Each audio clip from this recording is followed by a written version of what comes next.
ज्ञानाञ्जनं शलाकया चक्षुरुन्मिलितं येन तस्मै श्रीगुरुवे नमः। श्रीचैतन्यमनोभीष्टं स्थापितं येन भूतले स्वयं रूप कदा मह्यं ददाति स्वपदान्तिकम्। वन्देऽहं श्रीगुरु श्रीयुतो पदकमलं श्रीगुरु वैष्णवंश श्रीरूपं सग्रजातं सघ्नरघुनाथं वितं तं सजीवं सावधूतं सावधूत परिजनसहितं कृष्ण चैतन्य देवं श्रीराधाकृष्णपादं सगण श्रीललिता विशाखान्वितं विशां। हे कृष्ण करुणा सिन्धु दीनबन्धु जगत्पते गोपेश गोपिका कान्त राधाकान्त नमोऽस्तुते। तप्त काञ्चन गौराङ्गी राधे बिन्दमुनेश्वरी वृषभानुसुतदेवी प्रणमामि हरिप्रिये। वञ्चाकल्पतरुभ्यश्च कृपासिन्धुभ्यो एव च पतितानां पावनेभ्यो वैष्णवेभ्यो नमो नमः। नमोऽयं भगवते वासुदेवाय नमोऽयं भगवते वासुदेवाय नमोऽयं भगवते वासुदेवाय। হরে কৃষ্ণ। তো সহসা গুরু প্রণাম মন্ত্র। নমো বিষ্ণুপাদায় কৃষ্ণপৃষ্ঠায় ভূতলে শ্রীমতে জয়পতাকামিনীতি নামিনে নমস্তে আচার্য পাদায় নিতাই কৃপাপদায়নে গৌরপাতা ধমদায় নগরগৈরমতারিণে।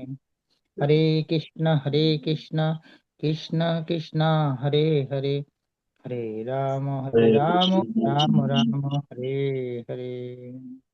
হরে কৃষ্ণ। হরি ওম তৎসৎ। হরি ওম তৎসৎ। হরি ওম তৎসৎ। তো দশম স্কন্ধ বিভূতি যোগ আমরা গতদিন পড়েছি রাজগুহ্য যোগ। সবচাইতে গোপনীয় জ্ঞান রাজগুহ্য যোগ।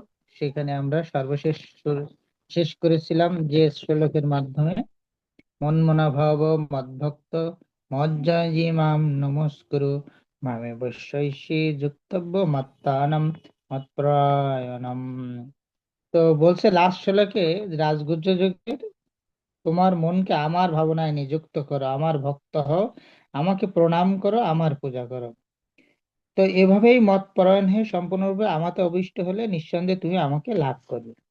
তার মানে ভগবান বলছেন কি করতে হবে ভগবানের নাহলে মানুষের সমস্ত ভক্তদের কি করার জন্য পাঁচটা জিনিস শেষ। তারপরে ভগবান এবার এই চাওয়ার পরে আবার অর্জুনকে বলছেন দেখো আমার বিভূতি সম্পর্কে শোনো, তুমি কেন আমাকে পূজা করবে সেই বিভূতি সম্পর্কে এখন ভগবান বলছে।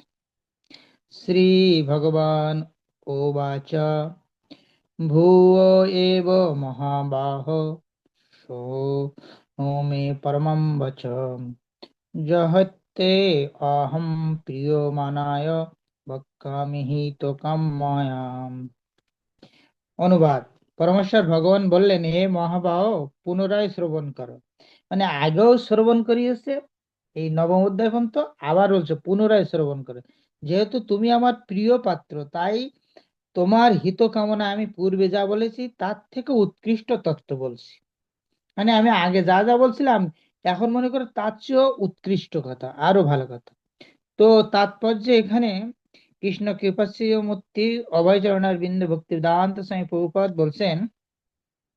কেন ভগবান শব্দটি ব্যাখ্যা করে পরশর মুনি বলেছেন যিনি সর্বোত্তম ভাবে সর্ব ঐশ্বর্যপূর্ণ, যার মধ্যে সমগ্র ঐশ্বর্য বীর্য যশ শ্রী জ্ঞান ও বৈরাগ্য পূর্ণরূপে বিদ্যমান, তিনি হচ্ছেন পরম পুরুষোত্তম ভগবান।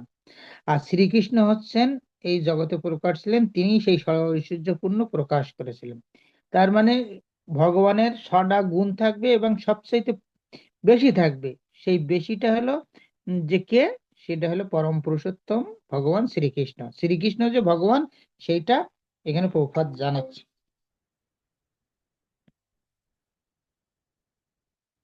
আরে, 2 নম্বর শ্লোক। ন মে বিদু সুরগণা প্রভবম ন মহর্ষয় অহমাদেহি দেবানাম মহর্ষিণাম চ সর্বশ। অনুবাদ: দেবতারা বা মহর্ষিরাও আমার উৎপত্তি অবগত হতে পারেন না, কেননা সর্বত্রভাবে আমি দেবতা ও মহর্ষিদের আদি কারণ। বলছেন এই দেবতারা পর্যন্ত আমার এই যে উৎপত্তি এবং অবগত কোনো কিছুই জানতে পারে না সঠিকভাবে, কেননা সর্বত্রভাবে আমি দেবতা ও মহর্ষিদের আদি কারণ। মানে আর কেউ কারণ নেই, একমাত্র কারণ পরমেশ্বর ভগবান শ্রীকৃষ্ণ। তাও যে বিষ্ণু কিংবা নারায়ণ তাও না, শ্রীকৃষ্ণই একমাত্র আরাধ্য ভগবান ভোজসুত তনয়া তদ্ধাম বৃন্দাবন। সে আরাধ্য ভগবান ভোজের কানাই। তো 3 নম্বর শ্লোক: যো মম জনাদীনাম চ বেত্তি লোক মহেশ্বরম অসম্মূঢ় সমত্তেষু সর্বপাপৈ প্রমুচ্যতে। যিনি আমাকে জন্মরহিত অনাদি এবং সমস্ত গ্রহলোকের মহেশ্বর বলে জানেন, তিনি কেবল মানুষের মধ্যে মোহশূন্য হয়ে সমস্ত পাপ থেকে মুক্ত হন। তো বলছেন যে যিনি আমাকে জন্মরহিত অনাদি এবং সমস্ত গ্রহলোকের মহেশ্বর বলে জানেন, এই কথাটা বলার উদ্দেশ্য, অনেকেই বলে থাকেন আর কৃষ্ণ তো ভগবান হলো, কিভাবে হলো? কৃষ্ণ তো হলো যশোদা হলো দেবকীর উদর থেকে জন্মগ্রহণ করেছে, সেও মানুষ, আমিও মানুষ, আমারও যেমন জন্ম হয়েছে, আমারও যেমন দুটো হাত আছে। তো ভগবানেরও দুটো হাত আছে। ভগবান হইতে গেলে কি এরকম হবে? তার তো একটা অন্যরকম বিভূতি থাকতে হবে। তো তাৎপর্যে এখানে সপ্তম অধ্যায়ের একটা শ্লোক উদ্ধৃত করা হয়েছে, সপ্তম অধ্যায়ের 3 নম্বর শ্লোক: মনুষ্যানাং সহস্রেষু কচ্চিন যততি সিদ্ধয়ে। প্রথম লাইনটা দিয়েছে।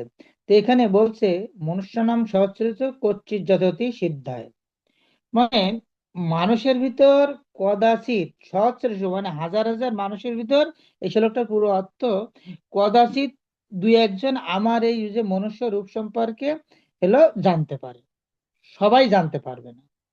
তাইলে আর দেবতাদের কথা কি আর তোমার কথা কি? দুই একজন কেউ জানতে পারবে।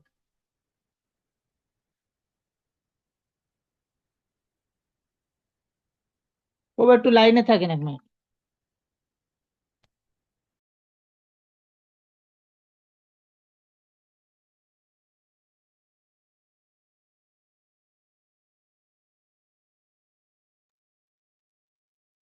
হরে কৃষ্ণ। 4 ও 5 নম্বর শ্লোক: বুদ্ধি জ্ঞানম অসম্মোহ ক্ষমা সত্যম দম সম সুখম দুঃখম ভবহ ভাব ভয়ং চ অমেবচ অহিংসা সমতা তুষ্টিস্তপোদানম যশোঃ ও যশ ভবন্তি ভাবা ভূতানাম মত্ত এব পৃথো গোবিধ। বলছে অনুবাদ: বুদ্ধি জ্ঞান সংশয় মোহ থেকে মুক্তি, ক্ষমা সত্যবাদিতা, ইন্দ্রিয় সংযম মনোসংযম, সুখ দুঃখ জন্ম মৃত্যু ভয় অভয়, অহিংসা সমতা সন্তোষ তপস্যা দান যশ অযশ, প্রাণীদের এই সমস্ত নানা প্রকার ভাব আমার থেকেই উৎপন্ন হয়। মানে যত রকমের বুদ্ধি আছে, জ্ঞান আছে, সংশয় আছে, মোহ আছে, যা কিছু ভয় দুঃখ সুখ জন্ম মৃত্যু যা কিছু, সবই আমার থেকে, মানে ভগবান বলছেন অর্জুনকে। তো এখানে তাৎপর্যে প্রথম 2 লাইনের পরে যথাযথভাবে বিষয়বস্তু বিশ্লেষণ করার ক্ষমতাকে বলা হয় বুদ্ধি, জড় ও চৈতন্যের মধ্যে পার্থক্য নিরূপণ করার বোধকে বলা হয় জ্ঞান। তো এই যে জড়কে আর চেতনকে ভগবান শ্রীকৃষ্ণ যে একদম পুরো মানে চেতনার আদি, আমাদের পরম চৈতন্য, পরম চেতনা, সেই কথা আমাদের এখানে বলা হচ্ছে পার্থক্য, যে ভগবান কৃষ্ণ আমাদের এই জ্ঞানের অতীত। তাকে জানতে গেলে এই সাধারণ বুদ্ধি দিয়ে জানা যাবে না, এই গুরু পরম্পরা ধারার মাধ্যমে, গুরু পরম্পরার মাধ্যমে আমরা ভগবান যে কৃষ্ণ সে কথা জানতে পারবো, এবং সবকিছুর উৎপত্তি যে কৃষ্ণ সেইটা আমরা এখানে ভগবান বলছেন নিজে।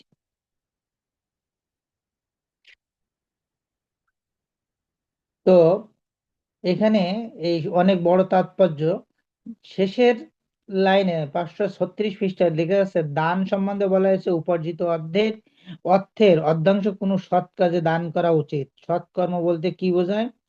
তো কৃষ্ণ ভাবনার উদ্দেশ্যে সাধিত কর্মই হচ্ছে সৎকর্ম। তা কেবলই সৎকর্মই নয়, তা হচ্ছে শ্রেষ্ঠ কর্ম। শ্রীকৃষ্ণ হচ্ছেন সৎ, তাই তার উদ্দেশ্যে যে কর্ম সাধিত হয় তাও সৎ। তাই যে মানুষ শ্রীকৃষ্ণের সেবায় নিজেকে সম্পূর্ণরূপে উৎসর্গ করেছেন তাকে দান করা উচিত। বৈদিক শাস্ত্রে নির্দেশ দেওয়া হয়েছে যে ব্রাহ্মণকে দান করা উচিত। তো এখানে দানের মহত্ব ব্যাখ্যা করা হয়েছে।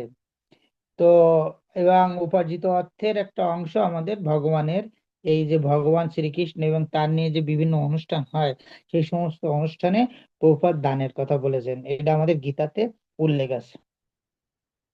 তো যেমন সামনে আমাদের আসছে পুষ্প অভিষেক। পুষ্প অভিষেকে আপনারা ভগবানের জন্য পুষ্প দিয়ে কিছু দান করতে পারেন। তো হরে কৃষ্ণ, পরের শ্লোকে যাচ্ছি আমরা। শ্লোক 9-6। মহাশয় সপ্ত পূর্বে চত্বরো মানব মনো তথা মদ্ভব মনসা জাতা যেষাম লোকে ইমা প্রজা। অনুবাদ: সপ্ত মহিষী, যাদের পূর্বজাত সনকাদি 4 কুমার চতুষ্ষণ মনু সকলে আমার মন থেকে উৎপন্ন হয়ে আমা হতে জন্মগ্রহণ করেছে, আমার মন থেকে উৎপন্ন হয়ে আমা হতে জন্মগ্রহণ করেছে, সেই জগতের স্তব জঙ্গল আদি সমস্ত প্রজা দ্বারাই তারাই সৃষ্টি করেছেন। মানে ভগবানের মন থেকে যে সৃষ্টি হয়েছে সপ্ত মহিষী, তাদের পূর্বজা সনকাদি 4 কুমার এবং চতুষ্ষণ মনু সকলে আমার মন থেকে, মানে ভগবান মনে মনে ইচ্ছা পোষণ করেছে এবং ব্রহ্মার মাধ্যমে সেই তাদেরকে জন্ম এই পৃথিবীতে প্রকট হয়েছেন, সেই কথা এখানে উল্লেখ করেছেন ভগবান। সপ্তম শ্লোক। এতাম বিভূতিম যোগম চ মমোজো বেত্তি তত্ত্বতো সো বিকলেন যোগেন যুজ্যতে নাত্র সংশয়। যিনি আমার এই বিভূতি এবং যোগ যথার্থ রূপে জানেন তিনি অবচলিত ভাবে ভক্তি যোগে যুক্ত হন, এই বিষয়ে কোনো সন্দেহ নেই। যিনি আমার এই বিভূতি এবং যোগ যথাযথ রূপে জানেন, তার মানে ভগবান বলছেন যিনি, মানে আর এটা তো সচরাচর বুদ্ধি দিয়ে জানা যায় না, গুরু পরম্পরা সদ্গুরুর মাধ্যমে আমাদের ভগবান যে শ্রীকৃষ্ণ সেটা আমরা জানতে পারি। সেই জন্য আমাদের যথার্থই গুরুদেব এবং সদ্গুরুর কাছে হলো বিনম্র চিত্রে প্রশ্ন করতে হবে ভগবান কে, এবং তখনই সেই ভগবান কে সম্পর্কে আমাদের গুরুদেব এবং আমাদের পূর্বতন আচার্যরা যে জ্ঞান দিয়েছেন সেটা আমাদের বেছে নিতে হবে। তো অষ্টম শ্লোক। অহং সর্বস্ব প্রভব মত্ত সর্বম প্রবর্ততে ইতি মত্তা ভজন্তে মাম বোধা ভব সমন্বিতাম। অনুবাদ: আমি জড় ও চেতন জগতের সবকিছুর উৎস, সবকিছু আমার থেকেই প্রবর্তিত হয়, সেই তত্ত্ব অবগত হয়ে পণ্ডিতগণ শুদ্ধ ভক্তি সহকারে আমার ভজনা করেন। শুদ্ধ পণ্ডিতগণ। তো আমি জড় এবং চেতন জগতের সবকিছুর উৎস, শুধু জড় জগতের উৎসই নয়, চেতন জগতেরও উৎস। আর যে এই ব্রহ্মাণ্ড, কোটি কোটি ব্রহ্মাণ্ড এবং চিৎ জগৎ এবং এই জড় জগৎ, চিৎ জগৎ হলো এই জগতের 3 গুণ বিভূতি রয়েছে। তাহলে আমরা এই জগতে যা কিছু দর্শন করছি ভগবানের বিভূতি তার থেকে 3 গুণ, তাহলে সেখানে না কতই সুন্দর। আর আমাদের সবার সেই ভগবত ধামে ফেরত যাওয়ার জন্য এই ভগবানের মহিমা যথাযথভাবে শ্রবণ করা উচিত এবং শ্রীমদ্ ভগবত গীতার কথা শ্রবণ করা উচিত। ভগবান নিজেই বলছেন। হ্যালো, এখানে মাঝখানে এখানে বলা হয়েছে সমস্ত বৈদিক শাস্ত্রে এক বাক্যে স্বীকার করেছে যে শ্রীকৃষ্ণ হচ্ছেন ব্রহ্মা, শিব আদি সমস্ত দেব দেবীর উৎস। অথর্ব বেদে গোপাল তপনী উপনিষদে বলা হয়েছে যো ব্রহ্মণাং বিদধাতি পূর্বাং যো বৈ দেবাংশস্য গাপয়তি স কৃষ্ণ। ব্রহ্মা যিনি পূর্বকালে বৈদিক জ্ঞান প্রদান করেন, তিনি সেই জ্ঞান সৃষ্টির আদিতে শ্রীকৃষ্ণের কাছ থেকেই প্রাপ্ত হয়েছে। তো আমরা জানি যে ব্রহ্মার কাছে ভগবান শ্রীকৃষ্ণ প্রথমেই বংশীধ্বনির মাধ্যমে ব্রহ্মাকে এই সৃজনী শক্তির জ্ঞান দান করেছিলেন। হরে কৃষ্ণ। 9 নম্বর শ্লোক। মচ্চিত্তা মদ্গত প্রাণা বোধয়ন্ত পরম পরম পরস্পরম কথয়ন্তস্য মাম নিত্যাম তুষ্যন্তি চ রমন্তি চ।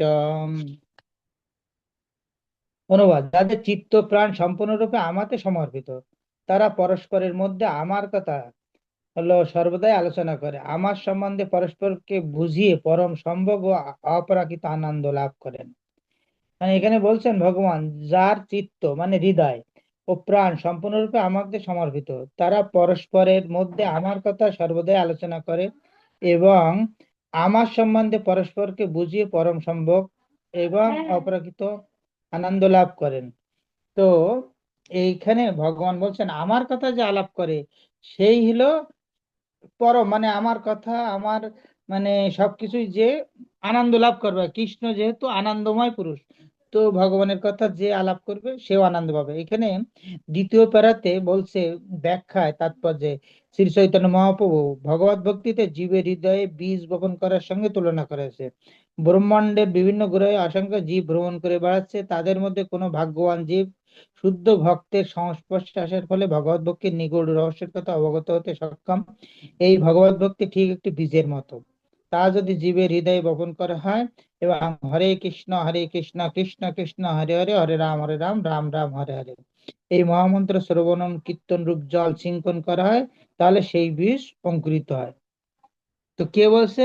সেই কৃষ্ণ ভগবান আমাদের এই কলিতে, আমাদের এই কলি হতে জীবদের উদ্ধার করার জন্য শ্রী চৈতন্য মহাপ্রভু রূপে আমাদের মাঝে অবতীর্ণ হয়েছেন এবং এই গোলকের থেকে হরে কৃষ্ণ মহামন্ত্র নিয়ে আসছেন।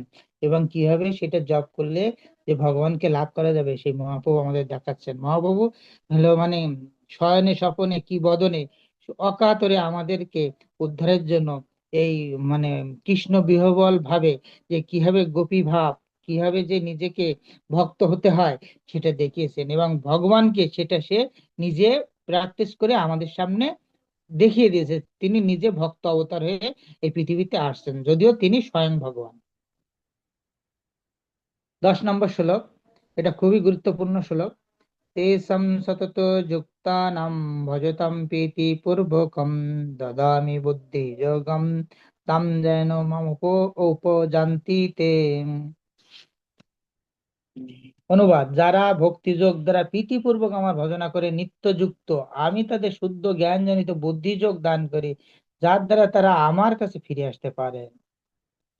তো এখানে ভগবান অত্যন্ত সুন্দরভাবে বলছেন, যারা ভক্তি যোগের দ্বারা প্রীতিপূর্বক আমার ভজনা করে নিত্যযুক্ত, মানে ভক্তি যোগ যে সুন্দর এবং ভক্তি যোগ যে শ্রেষ্ঠ, সেই কথা ভগবান বলে দিচ্ছে।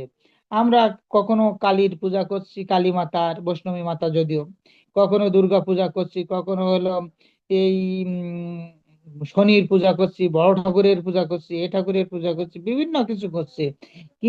কিন্তু আমাদের গীতায় ভগবান বলছেন, যারা ভক্তিপূর্বক এবং প্রীতিপূর্বক আমার ভজনা করেন নিত্যযুক্ত, আমি তাদের আবার বুদ্ধি দান করি, যাতে সেই বুদ্ধি ব্যবহার করে সে আমার কাছে ফিরে আসতে পারে। কত সুন্দর কথা!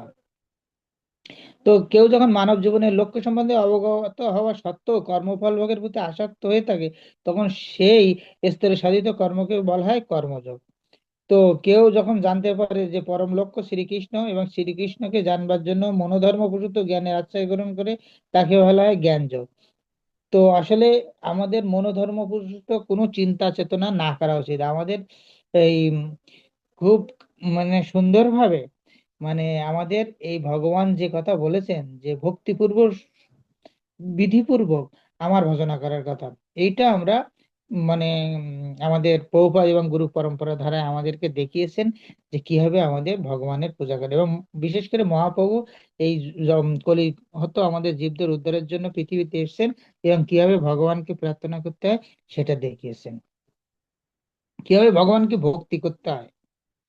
তো 11 নম্বর শ্লোক, তেষাম এব অনুকম্পার্থম অহম অজ্ঞানজনম তম নাশামি আত্মভবস্ত জ্ঞানদীপেন ভাস্বতা।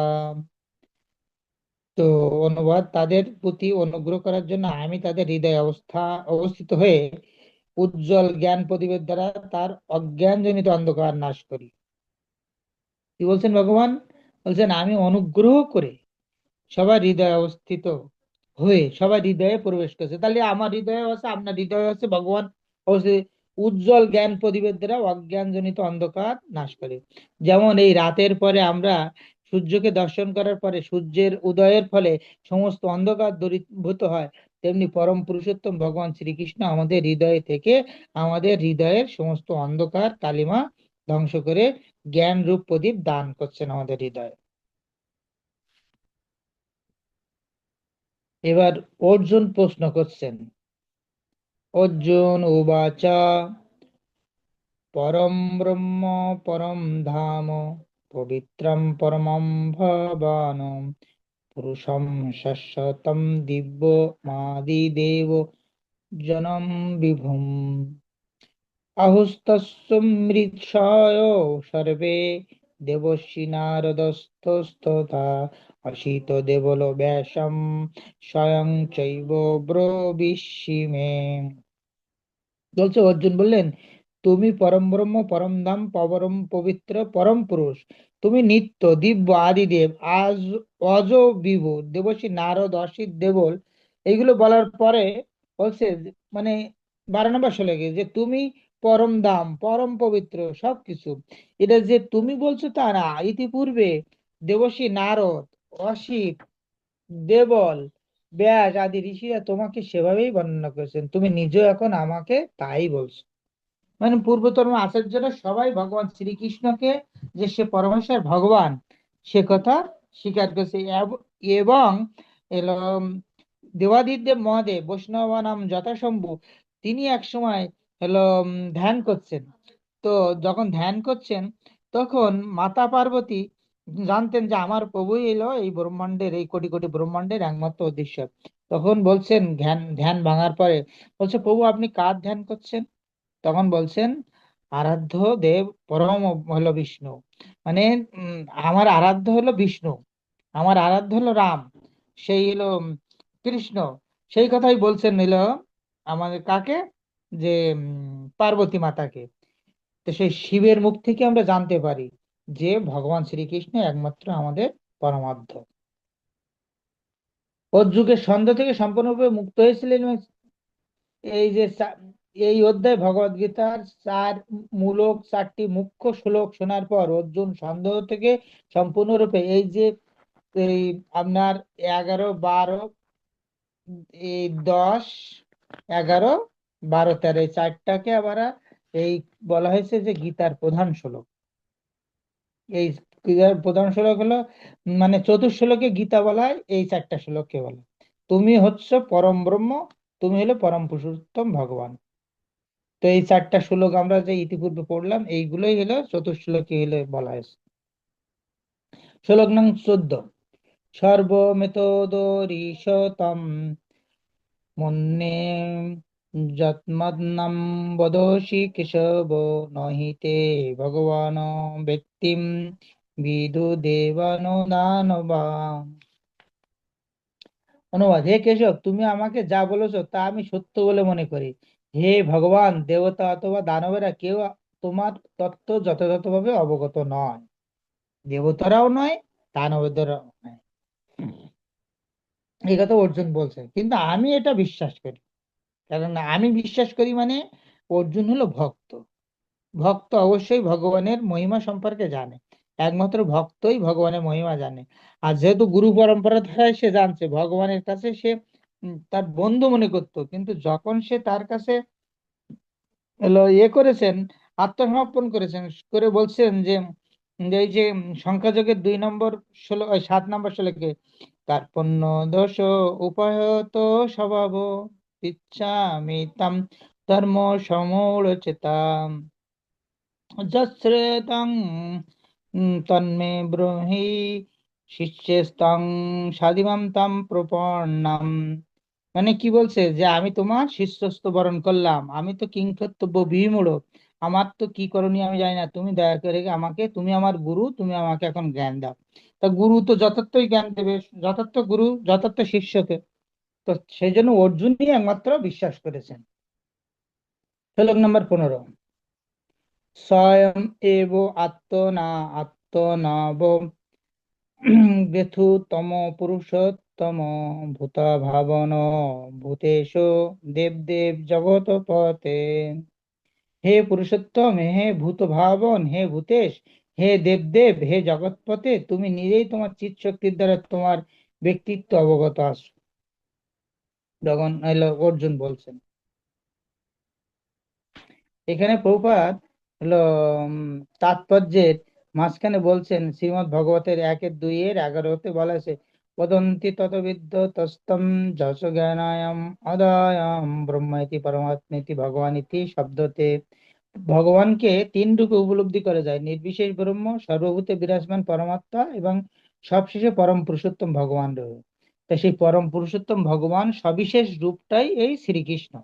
রাম রাম রূপ, কৃষ্ণ রূপ, তারপরে নৃসিংহ রূপ, অসংখ্য রূপ রয়েছে। তার ভিতরে শ্রেষ্ঠ রূপ হলো এই হলো দ্বিভুজ মুরলীধারী শ্যাম সুন্দর রূপ। তাই বলছে যে ভগবানের যে দ্বিভুজ মুরলীধরকে এভাবে বলা আছে যে কি বলছে, যে মানুষের ভিতরে মানে ভগবানের যতগুলো রূপ আছে তার ভিতরে সবচেয়ে সুন্দর হলো দ্বিভুজ শ্যাম সুন্দর মুরলীধারী, হলো ত্রিমঙ্গলা শ্যাম ললিত যে ভঙ্গ, যে ভঙ্গিটা, সেটাকেই বলা হয়েছে আমার আদি রূপ, এত মনোহর রূপ।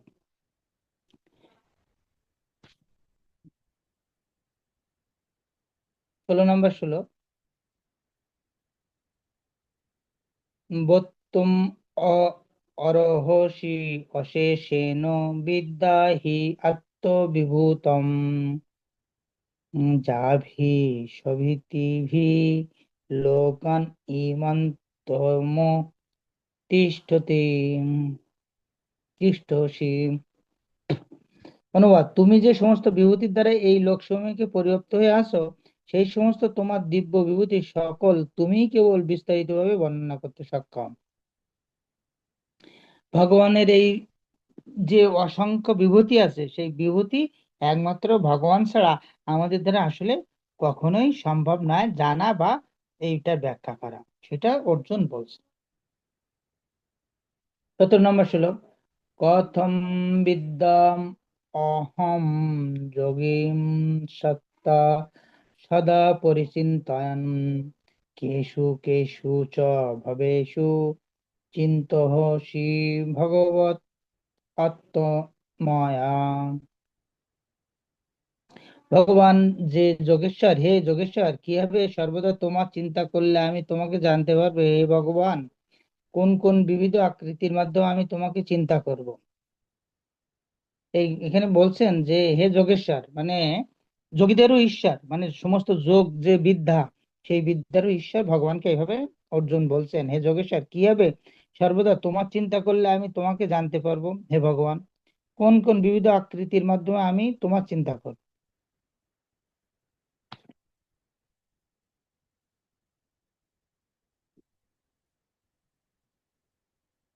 এখানে দ্বিতীয় পেজে, উত্তম ভক্ত কেবল নিজের জানার জন্যই শুধু উৎসাহী নন, সমগ্র মানব জাতি যাতে জানতে পারে সেদিকে তার লক্ষ্য। সুতরাং যেহেতু অর্জুন হচ্ছেন ভগবত ভক্ত বৈষ্ণব, তাই অহেতুকী কৃপার বশবর্তী তিনি ভগবানের সর্বব্যাপকভাবে নিগূঢ় রহস্যের আবরণ জনসাধারণের কাছে উন্মোচিত করেছেন। মানে অর্জুন কিন্তু ভগবানের নিত্য পার্ষদ, দাস্য হলো সাক্ষ্য প্রেমের হলো সর্বোত্তম একজন ব্যক্তি হলো অর্জুন। ভগবানের সঙ্গে তার সাক্ষ্য প্রেম এবং ভগবানের যে এই বিভূতি, ভগবান যে কৃষ্ণ, সেটা অর্জুন জানেন। কিন্তু এখানে কেন ভগবানের এই সমস্ত কথাগুলো এখানে অর্জুন বলছেন? যেন সে তো পরম বৈষ্ণব, যেহেতু ভগবান বিষ্ণু এবং কৃষ্ণের সে ভক্ত, তা বৈষ্ণবের কি, বৈষ্ণব তো নিজের কোনো কার্য না থাকলেও যাতে অপরের কল্যাণ হয়, অপরের হিত হয়, সেই কারণে অপরের জন্যই সে ভগবানের মহিমা এখানে প্রকাশ করছেন এবং বলছেন। শ্লোক নম্বর 18। বিস্তেরেণ আত্মনো যোগম বিভূতিম চ জনার্দন ভুয়ো কথায় তৃপ্তিহি শূনবত ন অন্তিমে অমৃতম। অনুবাদ: হে জনার্দন, তোমার যোগ ও বিভূতি বিস্তারিত ভাবে পুনরায় আমাকে বলো, কারণ তোমার উপদেশ অমৃত শ্রবণ করে আমার পরিতৃপ্ত হচ্ছে না, আমি আরো শ্রবণ করতে ইচ্ছা করি। আসলে এখানে একটা শ্রবণের মহত্ব সম্পর্কে, ভগবান তো আনন্দময় এবং ভগবানের কথাও আনন্দময়, যেহেতু ভগবান এবং ভগবানের নাম অভিন্ন, সেজন্য ভগবানের কথা শ্রবণ করার ভিতরেই আমাদের সঙ্গে সঙ্গে যথার্থ ভক্ত আমার না হলো, আপনারা যেমন এই ভগবানের কথা শোনার সঙ্গে সঙ্গে যে একটা আনন্দ উপলব্ধি হয়। তো অর্জুন বলছে আমার এত অল্প শুনে আনন্দ হচ্ছে না, মানে আনন্দ আরো আরো পেতে চাই আমি। তোমার কথা আরো আরো আমাকে বলো, তোমার বিভূতির কথা আরো বলো। অর্জুন এতক্ষণ বলেছেন, তখন ভগবান আবার বলছে, শ্রী ভগবান উবাচ অন্ত তে কথাইষ্যামি নিব্বহত্তবিভূতম তনয় প্রধানত কুরুশ্রেষ্ঠ নস্তন্ত ঈশ্বরশ্চ মে।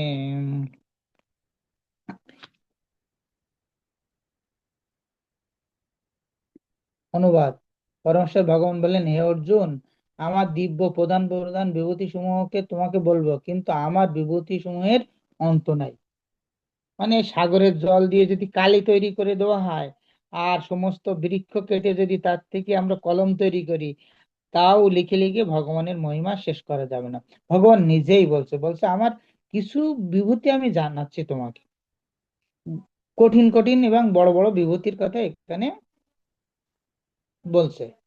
তো তার প্রথম শ্লোকে বলছে, কি বলছে, অহম আত্মা গুড়াকেশ সর্বভূত আশা স্থিত অহম আদি চ মধ্যম চ ভূতানাম অন্ত এব চ। হে গুড়াকেশ, আমি সমস্ত জীবের হৃদয়ে অবস্থিত পরমাত্মা, আমি সর্বভূতের আদি মধ্য এবং অন্ত। আমাদের হৃদয়ে পরমাত্মা রূপে ভগবান সদা বিরাজ করছেন। শুধু আমার হৃদয়ে নয়, আমাদের সমস্ত ব্রহ্মাণ্ডের যত জীব জন্তু আছে সবাই হৃদয়ে ভগবান পরমাত্মা হিসেবে বিরাজ করছেন, এবং আমি সর্বভূতের আদি, অন্ত এবং মধ্য, সবকিছুই ভগবান সেভাবে বলছে। শ্লোক নম্বর 21। আদিত্য নাম অহম বিষ্ণু জ্যোতিষাম রবি অংশুমান মরিচি মরুতম অস্মি নক্ষত্রনাম অহম শশী। আদিত্যদের মধ্যে আমি বিষ্ণু, জ্যোতিষ্কর মধ্যে আমি কিরণশালী সূর্য, মরুদ্দের মধ্যে আমি মরিচি এবং নক্ষত্রের মধ্যে আমি চন্দ্র। তাহলে কি, আদিত্যদের মধ্যে আমি বিষ্ণু, মানে বিষ্ণুর মানে আদিত্য যত মানে প্রধান প্রধান দেবতা আছেন আদিত্য, তো তাদের ভিতরে আমি বিষ্ণু। কিন্তু কৃষ্ণ যে স্বতন্ত্র সেটাই বলছেন, যে আমি বিষ্ণু। জ্যোতিষ্কর মধ্যে আবার আমি কি কিরণশালী সূর্য, মানে যত উজ্জ্বল জ্যোতিষ্ক আছে তার ভিতরে শ্রেষ্ঠ হলো সূর্য, আমি সেই সূর্য। মরুদ্দের মধ্যে আমি মরিচি, আর নক্ষত্রের মধ্যে আমি চন্দ্র। তাৎপর্য, দাদা জাতিদের মধ্যে শ্রীকৃষ্ণ প্রধান। এখানে এই তাৎপর্যে কৃষ্ণ কৃপাশ্রিত মূর্তি অভয় চরণারবিন্দ ভক্তি বেদান্ত স্বামী প্রভুপাদ এখানে বলছেন। আর আকাশে অসংখ্য উজ্জ্বল জ্যোতিষ্কের মধ্যে সূর্য হলো মুখ্য। ব্রহ্ম সংহিতায় সূর্যকে ভগবানের একটি উজ্জ্বল চোখ রূপে গণ্য করা হয়েছে। ব্রহ্ম সংহিতায় এখানে আসছে, আবার ব্রহ্মা স্বয়ং যখন মুখ দিয়ে বলছেন, তখন এই সূর্যকে বলা হয়েছে যে ভগবানের চোখ, ব্রহ্ম সংহিতায় বলা হয়েছে। অন্তরিক্ষে 50 রকমের বিভিন্ন বায়ু প্রবাহিত হচ্ছে, এগুলো নিয়ন্ত্রণকারী দেবতা হলো মরীচি, শ্রীকৃষ্ণ হলো তার প্রতিনিধি। আবার অসংখ্য যেমন নক্ষত্র আছে, রাতের বেলায় চন্দ্র অত্যন্ত সুস্ফুট উজ্জ্বল, এভাবেই চন্দ্র শ্রীকৃষ্ণের প্রতীক, সেই কথা এখানে বলছে। দেবানাম সামো দেব দেবানাম সামো বেদ হস্মি দেবানামস্মি বাসব ইন্দ্রিয়াণাম মনস্যস্মি ভূতানামস্মি চেতনা। অনুবাদ। সমস্ত বেদের মধ্যে আমি সামবেদ, সমস্ত দেবতাদের মধ্যে আমি ইন্দ্র, সমস্ত ইন্দ্রিয়ের মধ্যে আমি মন, এবং সমস্ত প্রাণীর মধ্যে আমি চেতনা। তো বলছে বেদ তো আমাদের 4টা ভাগে ভাগ, তার ভিতরে আমি সামবেদ। আর দেবতাদের মধ্যে ইন্দ্র হলো দেবতাদের রাজা, আমি সেই ইন্দ্র। সমস্ত ইন্দ্রিয়ের মধ্যে মন, যেমন মন বুদ্ধি অহংকার, তারপরে পঞ্চ ইন্দ্রিয়, কর্মেন্দ্রিয়, পঞ্চ জ্ঞান ইন্দ্রিয়, সবকিছু ইন্দ্রিয়ের ভিতরে মন হলো, মন রূপে আমি ভগবান বলছে। সেই সমস্ত প্রাণীদের মধ্যে আমি চেতনা, যাদের চেতনা আছে।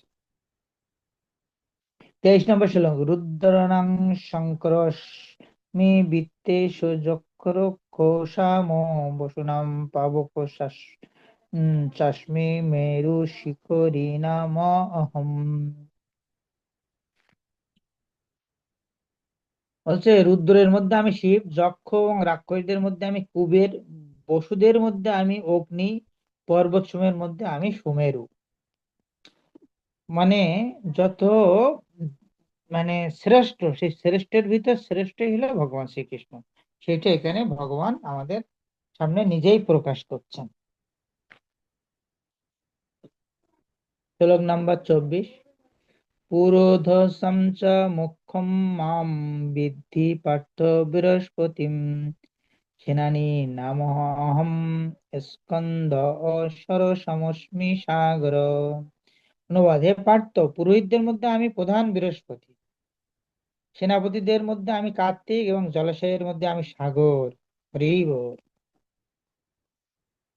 শ্লোক নাম হলো 25, মহেশিনাম ভৃগুরহম গিরাম গিরাম অস্মকম করম জ্ঞানানাম জপ যজ্ঞ হস্মি স্থাবরণম হিমালয়ম।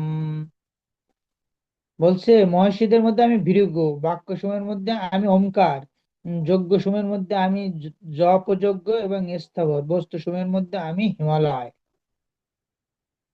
হিমালয় পর্বত কিংবা সৃষ্টিকর্তাকে উপলব্ধি করার জন্য আমাদের সৃষ্টিকর্তার সৃষ্টি উপলব্ধি করা উচিত। তো আপনি যখন কোনো পাহাড়ের টিলায় দূর থেকে দেখবেন, দেখবেন যে দূর থেকে মনে হবে যে আপনার মাথার সমান সমান, কিন্তু হিমালয়ের কাছে কিংবা কোনো পর্বতের কাছে গেলেই তখন আপনি পর্বতের মহিমা দেখতে পাবেন যে কত উঁচু, কত দীর্ঘ সেই হিমালয়। আবার যদি আপনি সাগরে যান, তখন দেখবেন যে আপনি সাগর, আগে নদী দেখেছেন, আপনি পুকুর দেখেছেন, আপনি দিঘি দেখেছেন, সাগর দেখার সঙ্গে সঙ্গে আপনার ভিতরে একটা আবেগ মনে আসবে যে এইটাই এত ব্যাপকতা। ভগবান সেই বলছে আমি সেই সাগর, আমি সেই হলো ওমকার, আমি সেই হলো জপ যজ্ঞ, মানে সবকিছু আমি। আমি সেই হলো পর্বতের ভিতর হিমালয়। 26 নম্বর শ্লোক, অশ্বত সর্ববৃক্ষাণাম বৃক্ষের বৃক্ষেণাম দেবশীনাম চ নারদ গন্ধর্বণাম চিত্ররথ সিদ্ধানাম কপিল মুনি। বলছে, অনুবাদ, সমস্ত বৃক্ষের মধ্যে আমি অশ্বত, অশ্বত বৃক্ষ, দেবর্ষিদের মধ্যে আমি, দেব ঋষিদের মধ্যে আমি নারদ, গন্ধর্বদের মধ্যে আমি চিত্ররথ, সিদ্ধদের মধ্যে আমি কপিল মুনি। কপিল মুনি ভগবানের আর একটা অংশ প্রকাশ। আমরা মাতা দেবতীকে যে কপিল মুনি জ্ঞান দিয়েছিল, এখানে সেই কপিল মুনির কথাই বলা হয়েছে।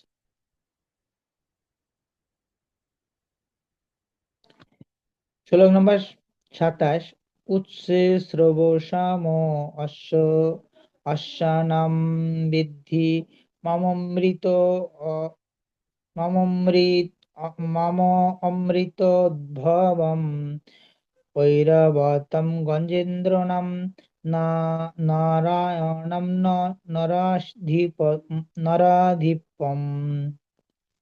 বলছে, অশ্বদের মধ্যে আমি সমুদ্রের মন্থনের সময় উদ্ভূত উচ্চশ্রবা বলে জানবে, শ্রেষ্ঠ হস্তিদের মধ্যে আমি ঐরাবত, আর মানুষদের মধ্যে আমি সম্রাট, মানে রাজা।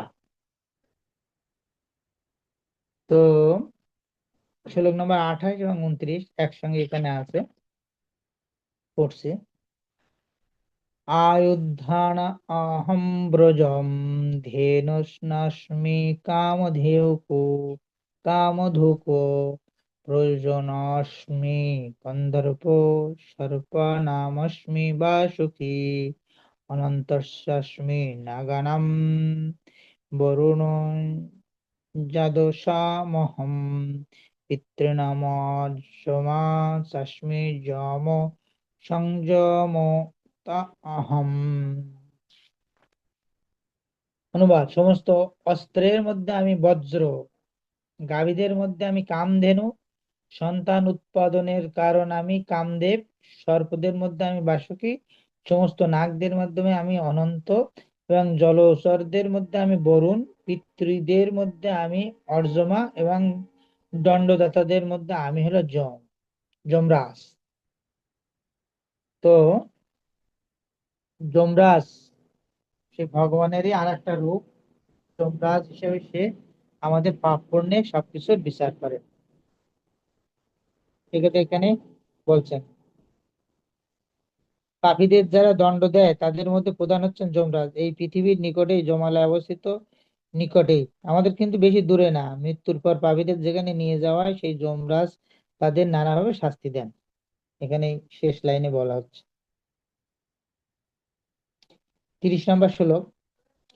প্রহ্লাদ চ অস্মি দৈত্য নাম কাল কলয়তাম অহম মৃগাণাম চ মৃগেন্দ্র আহম বৈনতে ও চ পক্ষী নাম। অনুবাদ: দৈত্যদের মধ্যে আমি প্রহ্লাদ, বশীকারীদের মধ্যে আমি কাল, পশুদের মধ্যে আমি সিংহ, এবং পক্ষীদের মধ্যে আমি গরু।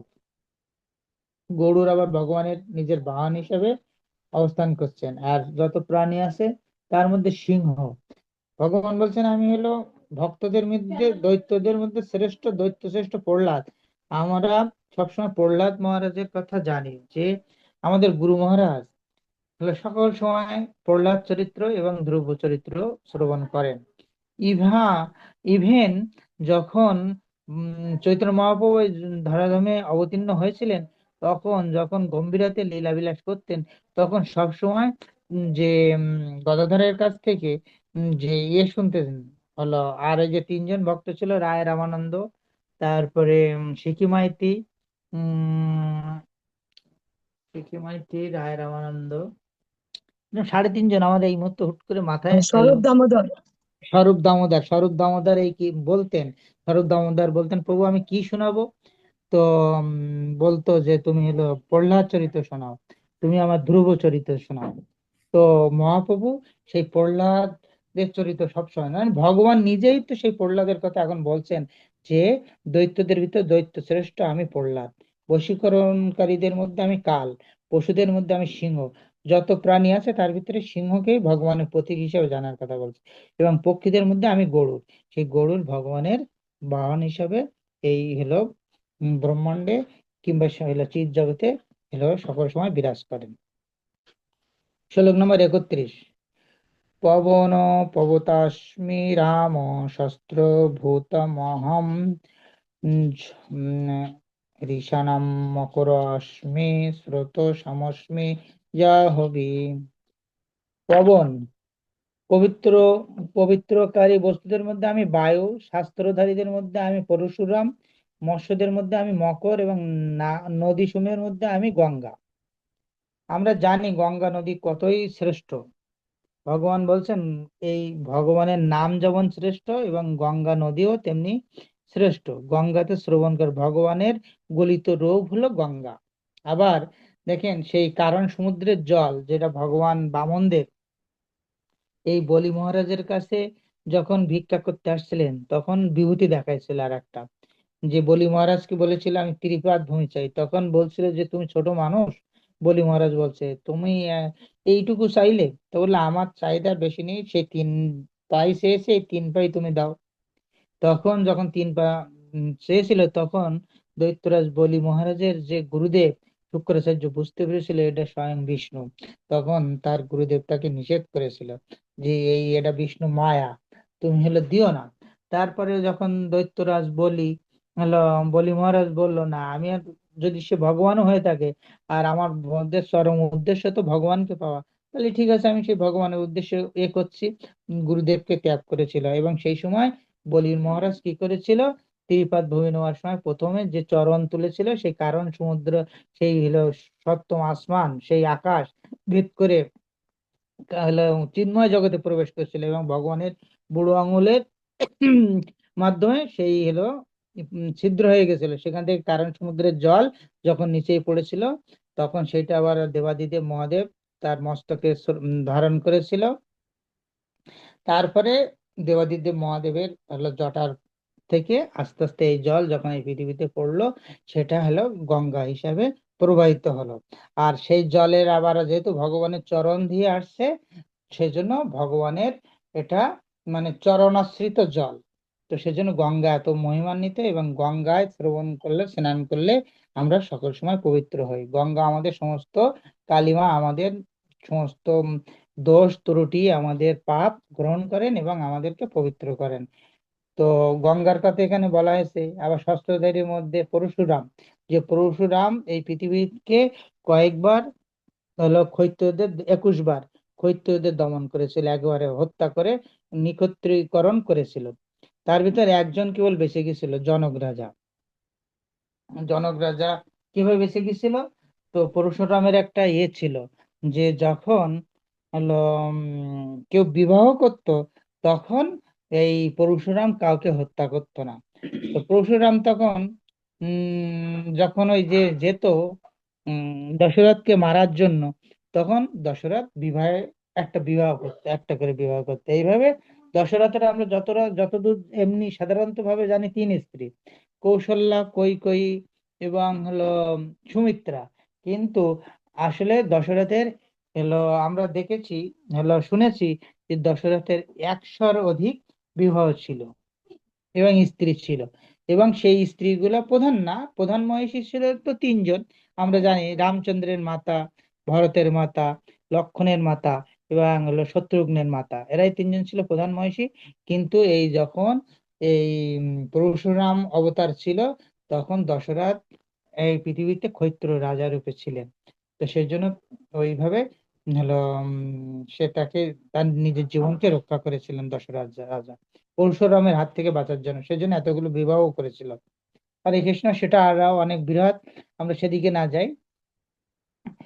তো শ্লোক নম্বর 32: স্বর্গ নাম আদি অন্ত চ মধ্যম চ এব অহম অর্জুন আধ্যাত্মবিদ্যা বিদ্যানাম বাদ প্রবোদত্তমহম। ভগবান বলছেন, হে অর্জুন, সমস্ত সৃষ্টি বস্তুর মধ্যে আমি আদি অন্ত ও মধ্য, সমস্ত বিদ্যার মধ্যে আমি আধ্যাত্ম বিদ্যা।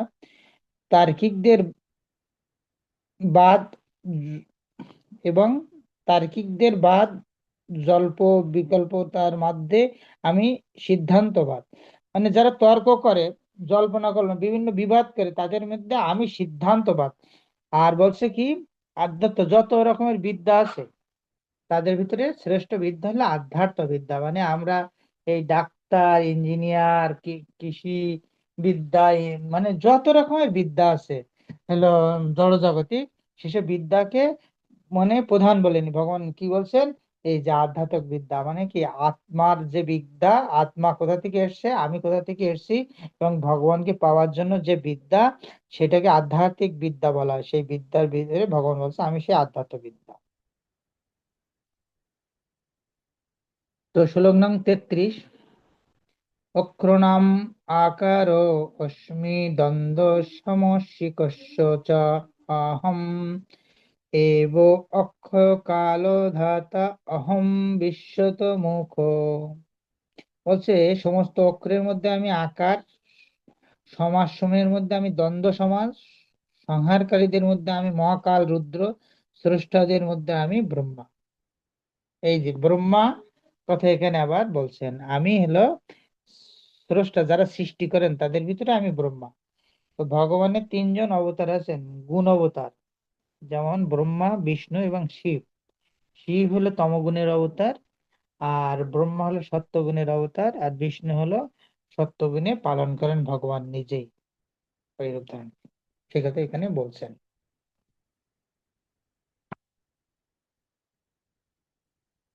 মৃত্যু সর্বহর চ অহম উদ্ভব চ ভবিষ্যতম কীর্তি শ্রীঃ বাক চ নারীণম স্মৃতি মেধা ধীতি ক্ষমা। বলছে, সমস্ত হরণকারীদের মধ্যে আমি সর্বগ্রাসী মৃত্যু, ভাবিকালের বস্তু সময়ের মধ্যে আমি উদ্ভব, নারীদের মধ্যে আমি কীর্তি, শ্রী, বাণী, স্মৃতি, মেঘা, ধৃতি ও ক্ষমা। তো এখানে একটা দারুণ এই শ্লোকটায় বলছেন, সমস্ত হরণকারীদের মধ্যে আমি সর্বগ্রাসী মৃত্যু। আমরা যত খ্যাতি, যত মানে অর্থ সম্পদ, এই পৃথিবীতে জড়জগতে যা কিছু আমরা অর্জন করি, তো মৃত্যুর মাধ্যমেই আমাদের সেই ইয়ে শেষ হয়। তো সর্বগ্রাসী এখানে বলছেন হরণকারীদের, মানে যে অনেক সময় আমাদের ধন সম্পদ চুরি করে নেয়, ডাকাতেরা বিভিন্ন সময় আসে, চোর কিছু নিয়ে যেতে পারে, স্ত্রী পুত্র সন্তান মা বাবা, কেউ না কোনো কিছু হরণ করছে আমাদের কাছ থেকে। কিন্তু সর্বশেষ যে হরণ করা হয়, যে হরণকারীদের মধ্যে আমি সর্বগ্রাসী মৃত্যু, যে আমার মৃত্যুর মধ্যে আমার এই যে দেহধারী জীবের সর্বশ্রেষ্ঠ বস্তু হিসেবে নিজেকে, এই যে আমার শরীরকে আমরা মনে করি, তো সেই শরীর থেকে আত্মা যখন বেরিয়ে যায় তখন সেই শরীরের আর কোনো দাম থাকে না। আর ভগবান সেই মৃত্যু রূপে আমাদের আত্মাকে নিয়ে যায়, তখন আমাদের এই দেহের মৃত্যু হয়। বলছে আমি সেই মৃত্যু। আর ভগবান বলছেন আমার ভজন করছে না, ঠিক আছে, তো আমার ডাকছে না, ঠিক আছে, ডাকার দরকার নেই, কিন্তু একদিন তোমাকে আমার কাছে না আসলেও আমি তোমাকে একদিন দর্শন দিব। সেদিন তুমি আর কোনো উপায় পাবে না। সেদিন আমি তোমাকে এমন দর্শন দিব, মৃত্যুরূপে তোমাকে সর্বগ্রাসী কালের মাধ্যমে আমি তোমাকে আমার কাছে নিয়ে আসব। তো হরে কৃষ্ণ। শ্লোক নম্বর 35। বিরসাম তথা সম্মামম গায়ত্রী ছন্দসাম অহম মাসনম মার্গশিষ্য মৃতনম কুসুমা অকরম। সামবেদের মধ্যে আমি বৃহৎ সাম, ছন্দ সময়ের মধ্যে আমি গায়ত্রী, মাস সময়ের মধ্যে আমি অগ্রহণ, এবং ঋতুর মধ্যে আমি বসন্ত। এখানে সুন্দর সুন্দর অভিব্যক্তি ব্যক্ত করেছেন ভগবান। মানে সামবেদকে আগে বলেছে যে বেদের ভিতরে আমি সামবেদ, কিন্তু এখন বলছেন সেই সামবেদের মধ্যে আমি আবার বৃহৎ সাম। আর ছন্দ, এই সামবেদের আবার ছন্দের মাধ্যমে গায়ত্রী উচ্চারিত হয়। যে গায়ত্রী দীক্ষিত এখানে অনেক ভক্তরা থাকতে পারে, কিংবা গায়ত্রী বলে একটা মন্ত্র আছে, সেই গায়ত্রী মন্ত্র হলো ভগবান স্বয়ং বলছেন। সেজন্য গায়ত্রী করা সঠিক সময়ে, এবং গায়ত্রী মানে অন্তত কোনোদিন যেন না বাদ যায়, সেজন্য আমাদের প্রতিদিন গায়ত্রী করা উচিত, যারা অন্তত গুরুদেবের পরম্পরা ধারার মাধ্যমে গায়ত্রী দীক্ষা পেয়েছেন। কারণ গায়ত্রী মন্ত্র উচ্চারণ করাও ভগবানের নাম উচ্চারণ করা, যেমন আমাদের হরে কৃষ্ণ মহামন্ত্র উচ্চারণ, তেমনি গায়ত্রীও আর একটা হলো মন্ত্র। আর মাসের ভিতরে এখানে অগ্রহায়ণ মাসকে হলো মাস সময়ের মধ্যে আমি অগ্রহায়ণ, আমি আমি পার্সোনালি এখন আপনাদের সামনে তুলে ধরছি। আমি এতদিন হলো কার্তিক মাসকে শ্রেষ্ঠ মাস হিসেবে, যেহেতু আমরা হলো ওই দামোদর মাস পালন করি, তো এখানে ভগবান আবার বলছেন যে মাসের ভিতরে আমি অগ্রহায়ণ, এবং ঋতুর মধ্যে হলো আমি বসন্ত, ঋতুরাজ বসন্ত। সেই বসন্তকালের সঙ্গে ভগবান বলছেন আমি বসন্ত, আর মাসের মধ্যে আমি অগ্রহায়ণ। তার মানে এখানে অগ্রহায়ণ মাসেরও মহিমা প্রচন্ড। যেমন বলো কার্তিক মাসের মহিমা, তেমনি ভগবান নিজে বলছেন অগ্রহায়ণ মাস। সেজন্য অগ্রহায়ণ মাসে আমরা যেন ভগবানের মহিমা বেশি বেশি কীর্তন করি, বেশি বেশি শ্রবণ করি। তাইলে ভগবানের মহিমা যদি আমরা অগ্রহায়ণ মাসে বেশি শ্রবণ করি, তা ভগবানের স্মরণ করা হবে। হরে কৃষ্ণ। শ্লোক নম্বর 36। দুত্তম সলতাম অস্মি তেজো তেজস্বিনাম অহম জয় অস্মি ব্যবসায় অস্মি সত্যম সত্যবতাম অহম। বলছে সমস্ত বঞ্চনাকারীদের মধ্যে আমি দূর্ত ক্রীড়া, তেজস্বীদের মধ্যে আমি তেজ, আমি বিজয়, আমি উদ্দাম, আমি বলবানের মধ্যে আমি বল। আমাদের শরীরের যে শক্তিটা এটাও ভগবান। এবং বলছে দূর্ত ক্রীড়া, সেটা হলো ভগবান। সমস্ত বঞ্চনাকারী মানে যত রকমের ভাবে মানুষের ছলনা করা যায়, তার মাধ্যমে দূর্ত ক্রীড়ায় আমি। তেজস্বীদের মধ্যে আমি তেজ, মানে যত তেজ শক্তি আছে তার ভিতর ভগবান তেজ। শ্লোক নাম 37। বিশ্বনাম বাসুদেব অস্মি পাণ্ডবানাম ধনঞ্জয় মুনিনাম অপি অহম ব্যাস কবিনাম কুশনা কবি। বলছে বিশ্বীদের মধ্যে আমি বাসুদেব, এবং পাণ্ডবদের মধ্যে আমি অর্জুন। মানে বিষ্ণু বংশে যারা আবির্ভূত হয়েছিল তাদের ভিতরে বাসুদেব, মানে বসুদেবের পুত্র বাসুদেব, সেই বাসুদেব মানে যেহেতু এখানে বাসুদেব কৃষ্ণ হিসাবে এলে এই গীতার জ্ঞান দিচ্ছিল, তাই বলছে বিস্মৃতের মধ্যে আমি বাসুদেব, বসুদেবের পুত্র তাই বাসুদেব। আর পাণ্ডবদের ভিতরে আমি অর্জুন, মানে মানে পঞ্চ পাণ্ডব যে ছিল সেই পঞ্চ পাণ্ডবদের ভিতরে শ্রেষ্ঠ, এবং মানুষদের ভিতরে যত শ্রেষ্ঠ আছে তার ভিতরে আমি অর্জুন, মানে অর্জুনের ভিতরে কৃষ্ণ স্বয়ং অবস্থান করতেন। মুনিদের ভিতরে আমি ব্যাসদেব, এবং কবিদের মধ্যে আমি শুক্রাচার্য। তাইলে এখানে শুক্রাচার্যেরও গুরুত্ব, দৈত্য গুরু শুক্রাচার্যের কথা বলেছে, তিনিও একজন মহান ব্যক্তি। আর উম, দ্বৈপায়ন ব্যাস, যে তিনি স্বয়ং কিন্তু কৃষ্ণের সত্তাবেশ অবতার, সে কথা এখানে ভগবান নিজেই বলছে। শ্লোক নাম্বার 38। দণ্ড দয়তান অস্মি নীতি অস্মি জিগীষতম মৌননো চ এব অস্মি গুহ্য নাম জ্ঞানম জ্ঞানবতাম অহম। দমনকারীদের মধ্যে আমি দণ্ড, এবং জয় অভিলাষীদের মধ্যে আমি নীতি, গুহ্য ধর্মের মধ্যে আমি মৌন, এবং জ্ঞানবানদের মধ্যে আমি জ্ঞান। তো শ্লোক নাম্বার 39। যৎসর্বি সর্বভূতানাং বীজো তদ অহম অর্জুন তদস্তি বিনাজৎ সাম্যময়া ভূতম চরাচরম। হে অর্জুন, যা সর্বভূতের বীজ স্বরূপ তাও আমি, যেহেতু আমাকে ছাড়া স্থাবর জঙ্গল কোনো বস্তুই অস্তিত্ব থাকতে পারে না।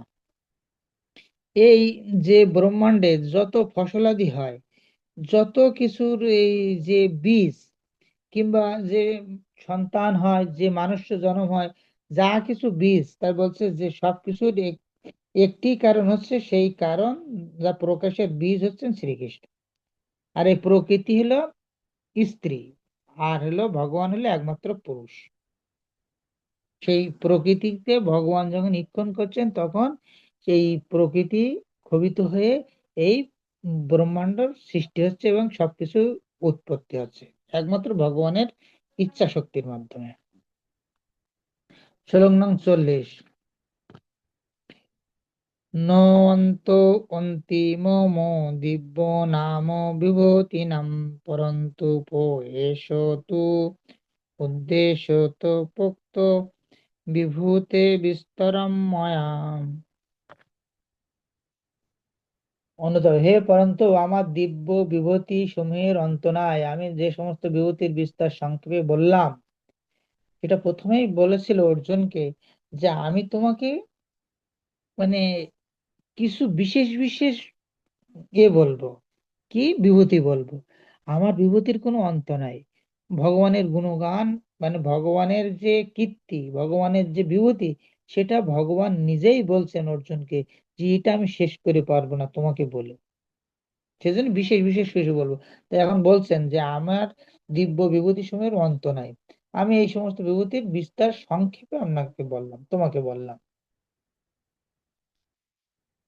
তো তারপর যৎ যৎ বিভূতি তম বিভূতি মত সত্যম শ্রীমত ঊর্জিতম এব বা তত্তদ এব অবগৎস তুম মম তেজ অংশ সনন্তম সম্ভবম। অনুবাদ: ঐশ্বর্য যুক্ত, শ্রী সম্পন্ন এবং বল প্রভাদি অধিকার যুক্ত যত বস্তু আছে, সে সবই আমার তেজস তেজস তেজস সন্তুপ বলে জানবে। তো এই জড় জগতে হোক এবং অপরকৃত জগতে হোক, যা কিছু মহিমান্বিত, মানে মহিমান্বিত যা আছে বা যা সুন্দর, সবকিছু শ্রীকৃষ্ণের বিভূতির নিতান্ত আংশিক প্রকাশ মাত্র। এটাও ভগবানের খুব একটা মানে অংশ, ছোট্ট একটা অংশ, যা কিছুই অস্বাভাবিক ঐশ্বর্য মণ্ডিত, যা শ্রীকৃষ্ণের বিভূতির প্রতীক বলে বুঝতে হবে। যে একটা সুন্দর ফুল, সুন্দর একটা প্রজাপতি, সুন্দর একটা হলো মানে পশু, যা কিছু এই পৃথিবীর সুন্দর, সবই ভগবানের বিভূতি। অথবা বহুনৈতেন কিম জ্ঞাতেন ভবার্জুন বিষ্ট ভব অমিদম কুতস্নোমেকাংশেন স্থিত জগত। হে অর্জুন, অথবা এই প্রকার বহু জ্ঞানের দ্বারা তোমার কি প্রয়োজন? এসব তোমার কি প্রয়োজন? আমি আমার এক অংশের দ্বারা সমস্ত জগতে ব্যাপ্ত হয়ে অবস- অবস্থিত আছি। বলছেন, হে অর্জুন, তোমার এই এত জ্ঞান টেনশনের দরকার কি? আমি তো আমার অংশের একটা অংশের দ্বারা আমি এই এই পৃথিবীতে হলো এই জগতে ব্যপ্ত আছি। আর তিন অংশ হলো চিৎ জগৎ।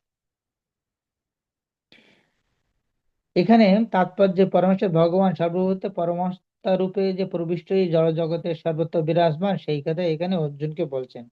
এই জগতের কোনো কিছু নিজস্ব কোনো ঐশ্বর্য নেই।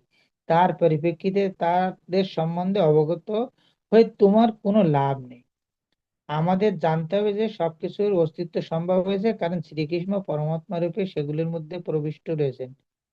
তো যেমন আমাদের দেহের ভিতরে যতক্ষণ আত্মা থাকে তখন আমাদের একটা জ্যোতি থাকে। দেখবেন আত্মা বাইর হয়ে যাওয়ার পরে এই দেহটা একটা মলির মতো হয়ে যায়, তখন উজ্জ্বলতাটা সঙ্গে সঙ্গে হলো কমে যায়। এটা আমাদের একদম জলজন্ত উদাহরণ। এই ভগবান সেই অংশের অংশ। এখানে এই শেষের দিকে বলা হয়েছে এমনকি ভগবানকে যদি ব্রহ্মা, শিব, দুর্গা, কালী আদি শ্রেষ্ঠ দেবদেবীদের সমান বলে মনে করে, তাহলে তখনই সে ভগবত বিদ্বেষী নাস্তিকে পরিণত হয়। তাহলে আমরা এলো এখানে কি দেখতে পেলাম? যদি শ্রীকৃষ্ণের শক্তির বিস্তার বিভূতির বর্ণনা পুঙ্খানুপুঙ্খ অধ্যয়ন করি, তাহলে আমরা নিঃসন্দেহে শ্রীকৃষ্ণের পরমেশ্বরত্ব উপলব্ধি করতে পারি। আর এখানে স্পষ্ট করে প্রভুপাদ এখানে আমাদের জানাই দিচ্ছেন যে যদি কেউ শিবের পূজা করে, যদি কেউ দুর্গা, কালী আদি শ্রেষ্ঠ দেবদেবীর সমান বলে ভগবানকে মনে করে, তাহলে পূজা করতে পারে, শ্রদ্ধা করতে পারে কাউ না কাউকে, কিন্তু সর্বশ্রেষ্ঠ ভগবান ওই কেউ কেউ বলে ও যেই কালী সেই দুর্গা, সেই কৃষ্ণ, যেই কালী সেই কৃষ্ণ। তো এইগুলো যারা বলে তারা মূঢ় ব্যক্তি, তারা নরদমা, তারা নাস্তিক। সঙ্গে সঙ্গে এটা হইলে এখানে ভগবান বলছেন। তো এখানে একদম শেষ পাড়ায় বলছে ভগবান শ্রীকৃষ্ণের বলবান শক্তির থেকে এমনকি শক্তিশালী সূর্য তার শক্তি লাভ করে। মানে ভগবানের শক্তি থেকে এমনকি শক্তিশালী সূর্য তার শক্তি লাভ করে। শ্রীকৃষ্ণের অংশ প্রকাশের দ্বারা সমস্ত বিশ্ব ব্রহ্মাণ্ড প্রতিপালিত হয়। সেই কারণে ভগবান শ্রীকৃষ্ণই হচ্ছেন আরাধ্য। ভক্তি বেদান্ত কয়ে শ্রী গীতার গান, শুনে যদি শুদ্ধ ভক্ত কৃষ্ণগত প্রাণ। তো ইতি পরম ব্রহ্ম ঐশ্বর্য বিষয়ক বিভূতি যোগ নামক শ্রীমদ্ ভগবদ গীতার দশম অধ্যায়ের ভক্তি বেদান্ত তাৎপর্য সমাপ্ত। হরে কৃষ্ণ। এই 42টা শ্লোকের মাধ্যমে